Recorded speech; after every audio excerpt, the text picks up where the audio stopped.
पिछले अंक में हमने देखा कि देविका अपने ससुराल में हर गलत बात का विरोध करती, तो उसकी वजह से देविका पर उसके ससुराल वाले बहुत अत्याचार करने लगे। एक दिन देविका ने सचिन से कहा, सचिन, मैं तुम्हारे घर में नहीं रह सकती, तुम मुझे आज ही मेरे घर शहर भेज दो, मैं अपने मम्मी पापा के पास रहूंगी। क्यों देविका, तुम शहर क्यों जाना चाहती हो? यहाँ तुम्हें किस बात की परेशानी है? किस बात की परेशानी नहीं है सचिन, तुम्हारे घर के आदमी औरतों के साथ जानवरों जैसा व्यवहार करते हैं, मैं ऐसे माहौल में नहीं रह सकती। देखो देविका, तुम्हें यहीं रहना होगा। तुम्हारी शादी मुझसे हो गई है, अब मैं तुम्हारा पति हूँ और यही तुम्हारा घर है। अच्छा, तो तुम्हें याद है कि मैं तुम्हारी पत्नी हूँ? जब तुम्हारे पिताजी और चाचा जी मुझे एक हफ्ते के लिए कमरे में बंद कर देते हैं, तब तुम्हें क्यों याद नहीं आता कि जो औरत कमरे में बंद है वो तुम्हारी पत्नी है? जब तुम्हारे जीजा जी और भाई मुझसे बदतमीजी से बात करते हैं, मुझे खाने के लिए कुछ नहीं देते, तब भी तुम्हें याद नहीं आता कि मैं तुम्हारी पत्नी हूँ? देखो देविका, तुम बेकार की बातें मत करो। तुम यहाँ ढंग से रहोगी, सबकी बात मानोगी, तो कोई तुम्हें कुछ नहीं कहेगा। इस तरह जानवर की तरह रहना, ढंग से रहना है तो सॉरी सचिन, मैं नहीं रह सकती, मैं आज ही अपने घर जाऊंगी। ये बोलकर देविका अपना सामान पैक कर लेती है और घर से जाने लगती है। सचिन भी उसके पीछे पीछे चलता है और उसे समझाने की कोशिश करता है। जब ये सब जोगिंदर ने देखा तो बोल पड़ा, बहू, यह सब क्या हो रहा है? कहाँ जा रही हो? सचिन, बताओ अपने पिताजी को कि कहाँ जा रही हूँ मैं। तुम्हें शर्म नहीं आती अपने पति का नाम लेते हुए? मैं अपने पति का नाम ले रही हूँ, इसमें आपको क्या परेशानी है? आपका नाम तो नहीं ले रही हूँ ना? देविका, ये किस तरह से बात कर रही हो तुम पिताजी से? जिस तरह से करनी चाहिए उस तरह से कर रही हूँ बात। इससे अच्छी तरह से मैं तुम्हारे घर के किसी भी आदमी से बात नहीं कर सकती। तीनों की बात सुनकर घर के बाकी लोग भी वहाँ जाते हैं। तभी जोगिंदर कहता है, हमारे घर की औरतें अपने मर्दों का नाम नहीं लेती। तुम्हारे शहर में होता होगा, लेकिन हमारे यहाँ पर ऐसा कुछ नहीं होता। बहू, सचिन तुम्हारा पति है, तुम उसका नाम मत लिया करो। तुम अपने पति का नाम लेने की जगह ए जी, ओ जी, सुनो जी कहा करो। पति ना परमेश्वर होता है। तो परमेश्वर का तो हम नाम लेते हैं। क्यों माँ जी, क्या आप अपने इष्ट देव का नाम नहीं लेती? माँ जी, ये सब इन पुरुषों के बनाए तौर तरीके हैं, औरतों को दबाने के लिए। ये बेशर्म लड़की ऐसा नहीं सुधरेगी। ये हमारे घर की औरतों को भड़का रही है। सचिन, तुम इसे चुप कराओगे या फिर मैं करूं? नहीं नहीं पिताजी, मैं अभी समझा देता हूँ। चलो देविका अंदर, और कितना तमाशा बनाओगी मेरा। सचिन, मैं अंदर नहीं बाहर जाऊंगी, अब मैं यहाँ नहीं रह सकती। देविका की बात सुनकर महेंद्र कहता है, भाई साहब, ये लड़की इस घर से और गांव से बाहर ना जानी चाहिए, नहीं तो हमारे घर और गांव की औरतें भी ऐसी ही हरकतें करेंगी, वो भी मर्दों के खिलाफ बगावत करेंगी। और मैं भी देखती हूँ कि मुझे घर से बाहर जाने से कौन रोकता है। बहू, इनसे बहस करने का कोई फायदा नहीं, तुम अंदर चलो। इस गांव के मर्दों के अंदर बहुत अहंकार भरा हुआ है। देविका किसी की बात नहीं सुनती और अपना सामान उठाकर घर से बाहर जाने लगती है। तभी वहाँ मोहन और कल्याण आते हैं। कल्याण देविका के हाथ में से उसका सूटकेस छीन लेता है और मोहन देविका को जोरदार थप्पड़ मारता है। देविका का सर दीवार में लगता है और वो बेहोश हो जाती है। देविका, देविका तुम ठीक तो हो? भैया, आपकी हिम्मत कैसे हुई मेरी पति पर हाथ उठाने की? सचिन, तुम जल्दी से देविका भाभी को अंदर कमरे में ले जाओ, मैं अभी वैद्य जी को लेकर आती हूँ। वीना जल्दी से वैद्य जी को लेकर आती है। वैद्य जी थोड़ी देर तक देविका की जांच करते हैं और कहते हैं, मुबारक हो आप सबको, आपकी बहू माँ बनने वाली है। अभी तो मैं आपको दवाई दे देता हूँ, लेकिन आगे इनके इलाज के लिए आपको दाई अम्मा को बुलाना होगा। ये बात सुनकर घर के सभी लोग खुश होते हैं। देविका को जब होश आता है, उसे ये बात पता चलती है तो वो बहुत खुश होती है। वो सबसे कहती है, मैं अपने बच्चे को यहाँ नहीं रख सकती। क्यों बहू, क्या हुआ?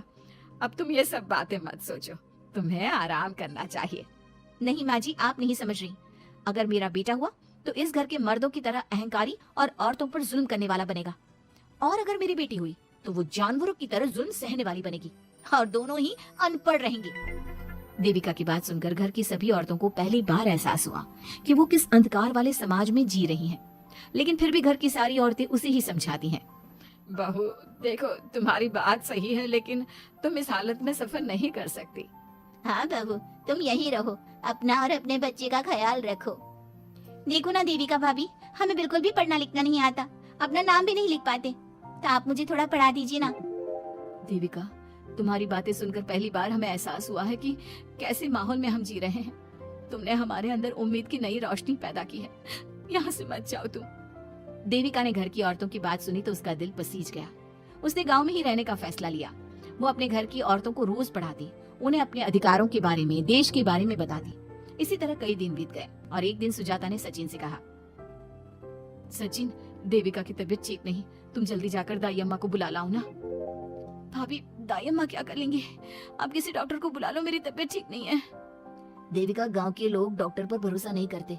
दाई अम्मा बरसों से ये काम कर रही है, वो तुम्हें ठीक कर देगी।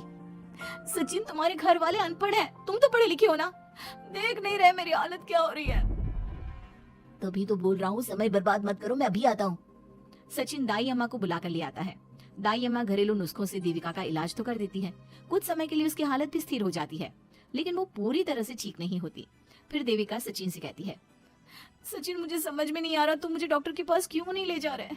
मैं माँ बनने वाली हूँ और मुझे ये भी नहीं पता कि मेरा हेमोग्लोबिन कितना है। दाई अम्मा कर रही है ना तुम्हारा इलाज।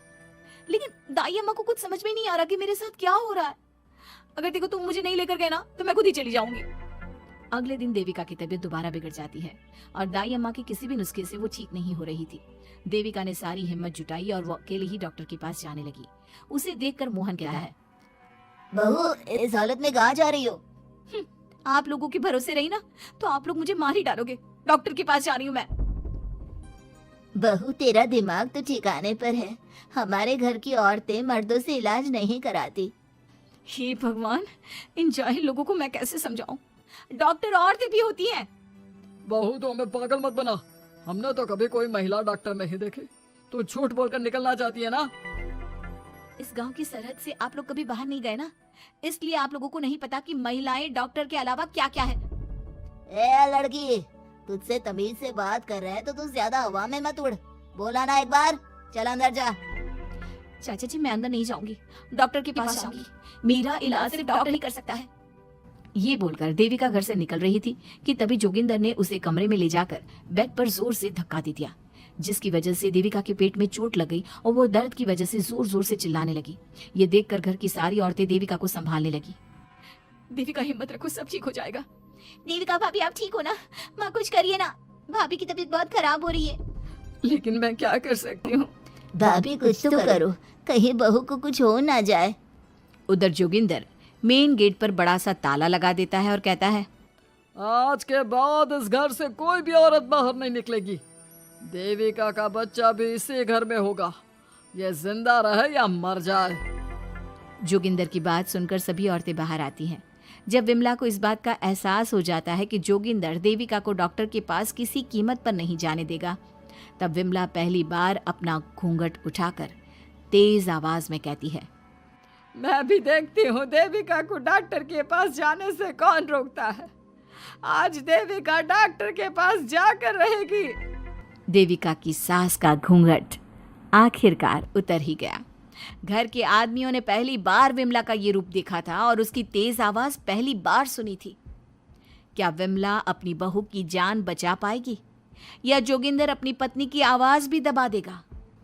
ये जानने के लिए हमारे अगले एपिसोड का इंतजार कीजिए और हमें कमेंट में ये भी बताइए कि घर की औरतों को आगे क्या कदम उठाना चाहिए।